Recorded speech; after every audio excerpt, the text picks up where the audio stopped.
관점으로 보는 성경 개관 제63일차 오늘 읽을 본문은 느헤미야 1장부터 10장까지, 요엘 1장부터 3장까지입니다. 느헤미야의 핵심 주제는 자 같이 읽어봅니다. 성벽 재건을 통한 하나님 나라 백성의 공동체 회복입니다. 느헤미야의 핵심 주제는 성벽 재건입니다. 성벽 재건, 성전이 아니고요. 성벽입니다. 예루살렘 성벽 재건을 통한 하나님 나라 백성의 공동체 회복입니다. 1장부터 7장까지는 성벽을 재건하는 이야기, 8장부터 13장까지는 에스라와 느헤미야를 중심으로 한 신앙의 재건입니다. 그래서 느헤미야는 크게는 두 가지로 나눌 수 있습니다. 성벽 재건, 신앙 재건 이렇게 볼 수 있습니다. 그다음에 요엘서, 요즘에 요엘서를 많이 봅니다. 왜냐하면 요엘서는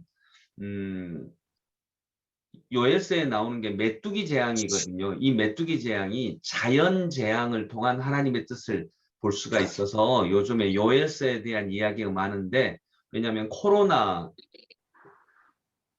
재앙, 이것이 이제 메뚜기 재앙과 좀 연결된다. 코로나 재앙을 통해서 하나님이 하시는 말씀이 무엇일까? 이런 차원에서 요엘서를 묵상하고 있는 분들이 많이 있습니다. 자, 요엘서의 하나님 나라 관점으로 보는 주제 같이 읽어봅니다. 유다의 심판과 성령의 약속. 그래서 요엘서에 제일 많이 나오는 단어, 또 제일 핵심적인 단어가 여호와의 날입니다. 여호와의 날.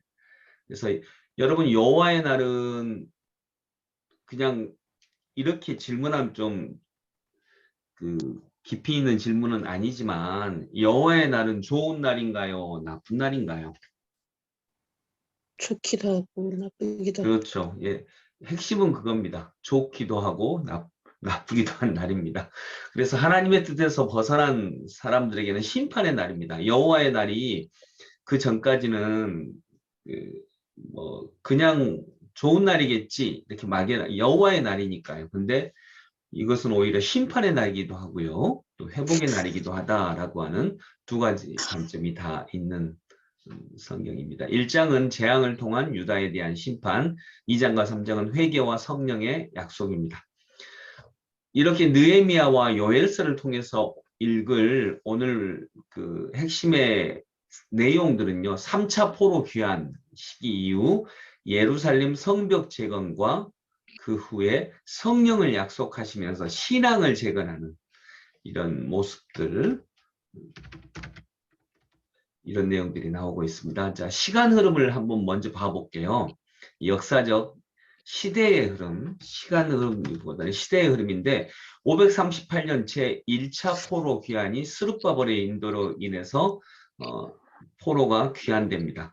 그러다가 이제 바로 성전 재건을 위한 활동들을 했는데 여러 가지 방해들이 있었습니다. 그래서 16년 동안 성전 재건이 중단이 됩니다. 그리고 520년에 다시 성전 재건 활동이 진행이 되고 4년 만에 성전이 재건됩니다. 458년, 그로부터 한 60년 정도가 흐른 다음에 제2차 포로 귀환이 진행이 되고요. 이것이 에스라가 이 일을 인도를 합니다. 그리고 에스라의 신앙개혁운동도 같이 벌어지죠. 445년에 제3차 포로 귀환이 되고 이때는 느헤미야가 인도를 합니다. 그리고 느헤미야가 예루살렘 성벽을 느헤미야 중심으로 해서 모든 백성들이 444년, 사자가 3개라서 이건 외우기가 쉬워요. 444년. 다 BC입니다. AD 아니고 다 BC입니다.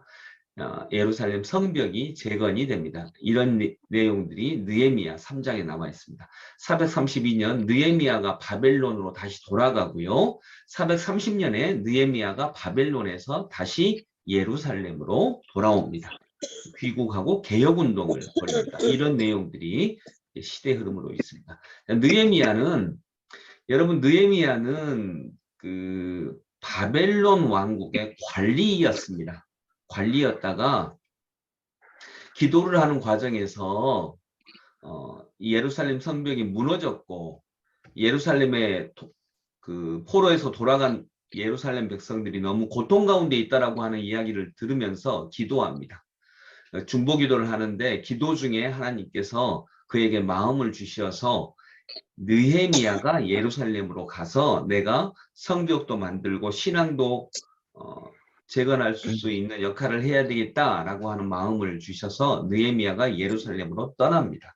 여러분 이때 느헤미야가 예루살렘으로 떠날 때 느헤미야는 자기가 이스라엘 사람인 것도 알았고요.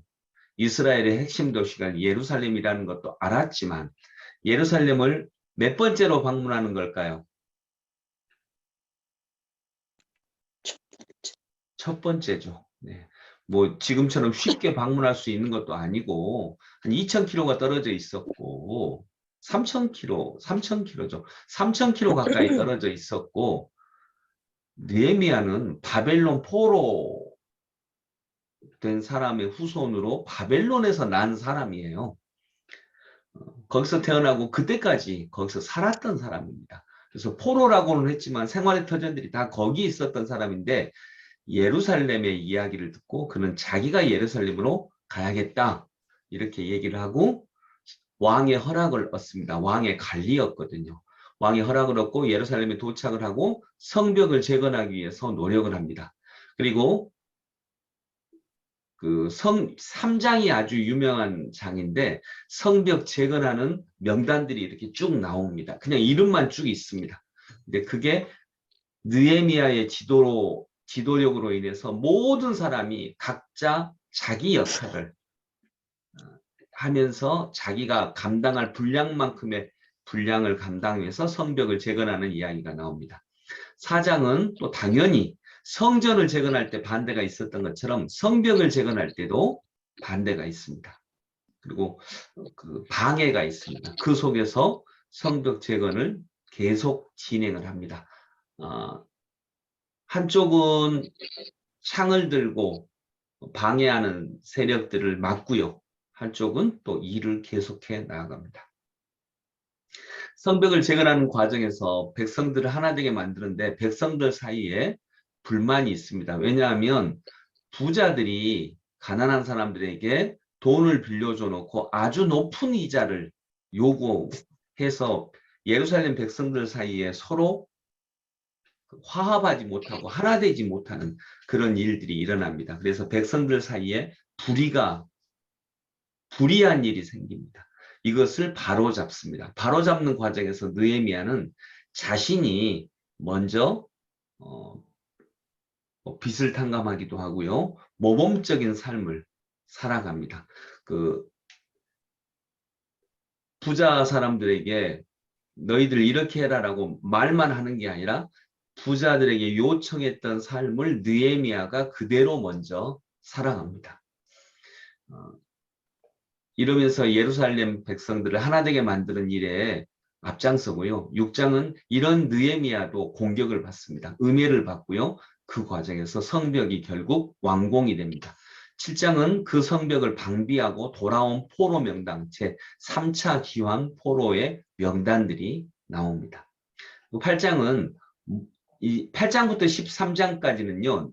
에스라와 느헤미야를 중심으로 한 신앙 재건입니다. 그래서 아까 말씀드렸듯이 느헤미야는 상반부는 성벽 재건이고요. 하반부는 신앙 재건입니다. 8장에서는 백성들을 다 모아놓고 모세의 율법책을 낭독합니다. 그리고 이 낭독을 하다가 여기에 초막절을 지키라라고 하는 말씀이 나오니까 그냥 그 말씀 그대로 초막절을 지키는 이야기가 8장에 나옵니다. 9장은 이 말씀을 읽다 보니까요. 본인들이 말씀대로 하지 않았다라고 하는 것들을 알게 되면서 그 죄를 회개하기 위해서 금식합니다. 그리고 죄를 고백합니다. 계속해서 율법을 낭독하고요. 그리고 하나님께서 우리 이스라엘의 역사를 어떻게 이끄셨는지 역사를 회고합니다.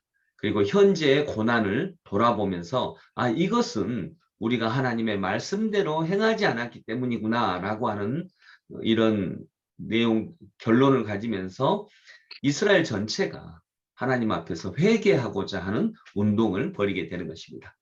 오늘은 10장까지 읽는데요. 10장은 백성이 거룩한 삶을 문서로 약속을 합니다. 그리고 이 문서에 서명한 사람들의 이야기가 나오고요. 이 문서에 약속한 서명의 내용이 뭐냐면 율법을 지키겠습니다. 안식일을 지키겠습니다. 하나님께 예물을 규정대로 온전하게 바치겠습니다. 그리고 이방인과의 결혼을 하지 않으므로 신앙적 순수성을 지켜나가도록 하겠습니다. 이런 내용들의 서약을 서명을 통해서 서약을 하는 과정이 나옵니다. 이스라엘 백성들이 이 과정에서 회개하는데 회개가 두 단계로 진행이 됩니다. 먼저 삶의 회개가 있고요. 이게 5장에 나오고요. 9장부터는 신앙의 회개가 나옵니다. 방금 우리가 살펴봤던 내용들입니다. 이런 그 내용들이 이제 중요한 내용으로 우리 느헤미야에서 살펴볼 수 있습니다. 그 다음에 요엘서. 요엘서는 1장부터 3장까지 이르는 짧은 성경인데 오늘은 요엘서 전체를 봅니다. 요엘이라고 하는 말은 어떤 의미냐면 하나님이 여호와이시다, 구원자이시다, 그런 의미입니다. 1장은 그 유명한 여호와의 날에 대한 이야기가 나오고요. 여호와의 날이 심판으로 다가오면서 메뚜기 재앙 이야기가 나옵니다. 메뚜기가 이스라엘을 휩쓸고 가면서 모든 곡식들을 다 먹어버리니까 이스라엘이 굉장히 큰 어려움을 당하게 됩니다. 그러면서 이 메뚜기 재앙을 자연 재앙이다 이렇게 보지 않습니다. 메뚜기가 지나갔다 이렇게 보지 않고 이건 하나님이 유다를 심판하시는 거다. 유다의 죄악을 심판하시는 거다. 라고 이렇게 얘기합니다. 그러니 술 취한 자는 깨어나라. 이게 무슨 말이냐면 메뚜기 재앙이 하나님이 우리들에게 재앙을 주시는 것인데 이건 그냥 자연재해야. 아무것도 아니야. 라고 생각하는 사람. 이런 술 취한 자. 그래서 깨어나지 못하는 자는 깨어나라. 그리고 제사장은 울어라. 농부도 부끄러워하거라. 농부가 한탄만 하고 있거든요. 농부가 제일 피해가 많잖아요. 여호와의 날이 이르러서 메뚜기 재앙이 왔는데 농부가 우리 농사 망했다 라고 한탄만 하고 있는데 이건 한탄할 일이 아니라 하나님이 우리의 죄악을 심판하시는 거다. 그러니 우리 모두 다 부끄러워하자. 우리의 죄악을 회개하자. 이렇게 이제 말을 하는 것입니다. 요엘 선지자가 말하는 거죠. 2장은 이런 여호와의 날에 대한 경고입니다. 그리고 요엘 선지자는 회개를 촉구합니다. 유다가 여호와의 날에 회개하면 구원을 약속받게 된다. 구원 약속이 있다라고 요엘 선지자는 말씀하십니다. 메뚜기 재앙을 주신 이유는 여호와의 날에 하나님이 여호와 이스라엘을 구원하기 위함이시다. 그리고 이스라엘을 회복시킬 것이다. 우리가 회개하면 그리고 내 영을 부어줄 것이다. 근데 이것은 유대와 이스라엘이 나라를 가지고 있을 때의 예언자들이 많이 이야기한 내용이잖아요. 근데 왜 포로기 때 요엘서를 볼까? 실은 요엘서는요. 시대가 언제인지를 가늠하기가 진짜 어렵습니다. 어느 시대인지를 알 수가 없습니다. 그래서 이 요엘서는 어느 시대에 넣어도 실은 괜찮거든요. 시대를 알 수가 없기 때문에. 근데 느헤미야하고 짝을 이뤄서 회개를 촉구하는 여호와의 날에 회개를 촉구하는 이런 내용으로 느헤미야와 짝을 이룬 것입니다. 요엘서의 시대는 정확하게 알 수 없습니다. 근데 이제 왜 요엘서를 그냥 회개를 단순하게 회개를 촉구하는 그 시대에 넣지 않았냐면 3장 때문입니다. 3장은 같이 읽어볼까요? 여호와의 날, 여호와의 날. 이것 때문에 요엘서 시대를 알 수는 없지만 느헤미야 시대와 같이 넣은 것입니다. 여호와의 날에 어떤 약속을 하시냐면 여호와의 날이 되면 뭘 주시겠다? 뭘 주시겠다 약속하셨죠? 여호와의 영을 너희들이 회개하면 여호와의 날에 심판도 주시지만 여호와의 영을 부어넣어 주시겠다. 즉 성령을 주시겠다라고 하는 약속을 주십니다. 이것 때문에 그 시대를 알 수 없는 요엘서를 느헤미야 쪽에 붙였습니다. 그래서 느헤미야가 이스라엘의 회개를 촉구하면서 그들의 영이 회복되기를 간절히 원했거든요.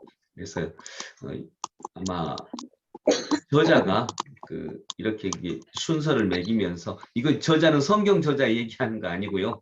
90일로 이 성경을 나눈 그분이 아마 여호와의 날을 위시했기 때문에 느헤미야에 같이 짝을 이루는 성경으로 요엘서를 넣은 것 같습니다. 다시 한번 강조하지만 요엘서 시대가 언제라고요? 알 수가 없어요. 네, 알 수 없습니다. 그런데 이제 마지막에 3장 마지막에 여호와의 날에 대한 이야기가 있고 여호와의 날에 성령을 받을 것이다. 이 얘기가 나오고 이스라엘의 영광스러운 미래를 이야기합니다. 이것이 느헤미야, 에스라 이런 분들의 그 비전과 동일하기 때문에 이때 넣습니다. 요엘서 이 밑에 내용은 한번 읽어보시기 바랍니다. 방금 제가 말한 그런 내용과 관련된 내용들이 나와 있습니다. 느헤미야 1장 9절을 한번 같이 읽어봅니다. 느헤미야 1장 9절 같이 읽습니다. 만일 내게로 돌아와 내 계명을 지켜 행하면 너희 쫓긴 자가 하늘 끝에 있을지라도 내가 거기서부터 그들을 모아 내 이름을 두려고 택한 곳에 돌아오게 하리라 하신 말씀을 이제 청하건대 기억하옵소서. 아멘. 자, 이 내용을 읽은 이유는요.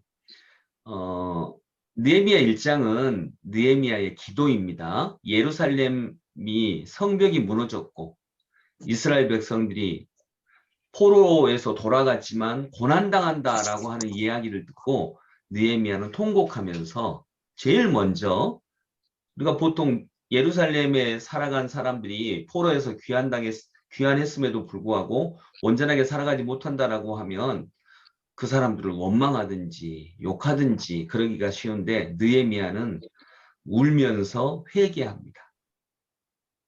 그래서 이런 얘기를 듣고 느헤미야가 먼저 한 것이 기도입니다. 이게 기도의 내용이거든요. 예루살렘 상황의 심각성을 인지하자마자 느헤미야는 기도합니다.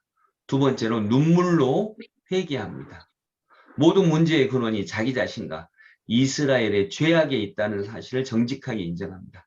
셋째가 중요한데 공로가 아니라 언약의 근거에서 기도합니다. 즉 무슨 얘기냐면, 하나님, 우리가 이만큼 하나님한테 충성했잖아요. 그러니까 예루살렘을 회복시켜 주세요. 이게 아니고요. 하나님께서 약속하신 것이다 라고 하는 거죠.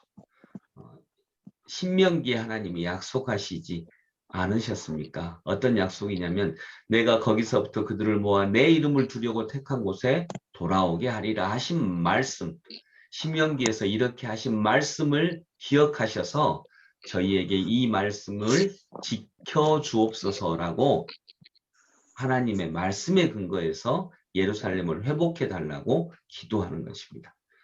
여러분, 우리가 우리 공로에 의지해서 하나님께 하나님의 은혜를 구하면 우리 공로가 어디 있겠습니까?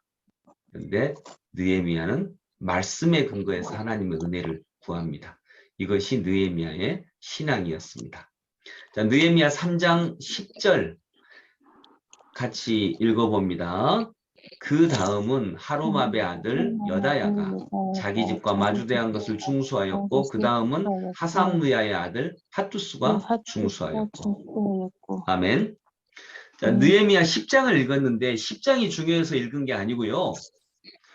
느헤미야 3장 전체가 다 중요합니다. 느헤미야 3장을 읽어보신 분은 알겠지만 느헤미야 3장은 어떤 내용이죠? 성벽을 재건하는 내용인데 누가 어디서 어디까지 성벽을 재건했고 누구는 어디를 재건했고 누구는 어디를 재건했고 이렇게 이 내용이 그냥 계속 나옵니다. 누가 어디 성벽을 재건했고 누가 어디 성벽을 재건했고 사람 이름과 이 사람이 세운 성벽에 대한 내역들이 쭉 나오거든요. 이게 왜 느헤미야 3장이 중요하냐면 느헤미야의 지도력을 알 수 있는 것이 예루살렘 모든 사람이 다 성벽 재건에 참여했어요. 능력이 많은 사람은 많이 재건했고요. 능력이 없는 사람은 10장에 나오는 것처럼 자기 집과 마주대한 곳만 증수를 했어요. 재건했다 이 말이에요. 그래서 모든 사람이 다 참여했습니다. 능력이 많으면 능력이 많은 대로 참여했고, 능력이 없으면 능력이 없다고 참여 안 한 게 아니라 아주 조그만 부분이라도 참여했습니다. 이 내용이 다 들어가 있는 것이 느헤미야 3장입니다. 그래서 느헤미야 3장이 굉장히 중요한 장입니다. 한 사람도 빠짐없이 모든 사람이 다 힘을 합쳐서 성벽을 재건했다. 우리는 교회 부흥도 마찬가지입니다. 어떤 영웅 같은 한 명이 나타나서 일을 하는 것이 아니라 모든 사람들이 자기가 할 역할만큼의 분량을 감당하는 것, 이것이 하나님의 뜻이다라고 하는 것을 알 수 있겠습니다. 네, 그래서 느헤미야 3장이 중요합니다. 자, 요에서 2장 28절 29절 같이 읽습니다. 그 후에 내가 내 영을 만민에게 부어주리니 너희 자녀들이 장래 일을 말할 것이며 너희 늙은이들은 꿈을 꾸며 너희 젊은이는 이상을 볼 것이며 그때 내가 또 내 영을 남종과 여종에게 부어줄 것이며. 아멘. 여러분, 이 말씀은 언제 이루어지죠? 이 말씀이 요엘서 성경 구절이 그대로 나온 신약 구절이 있죠. 네, 어디죠? 사도행전입니다. 사도행전에서 성령을 받을 때 이 말씀이 또 그대로 나옵니다. 그래서 요엘서에 하나님께서 여호와의 영을 부어주시겠다 약속하셨던 것. 하나님은 회개하는 자들에게 놀라운 복을 주십니다. 어떤 복을 주시겠다고 약속하셨냐면 좋은 평판과 풍성한 수확도 약속하셨고 땅도 기름진 곳으로 변할 것이다.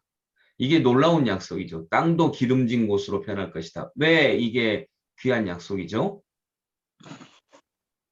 아까 메뚜기 떼가 한번 지나갔죠. 그러면 땅이 어떻게 됩니까? 완전히 황폐해되죠.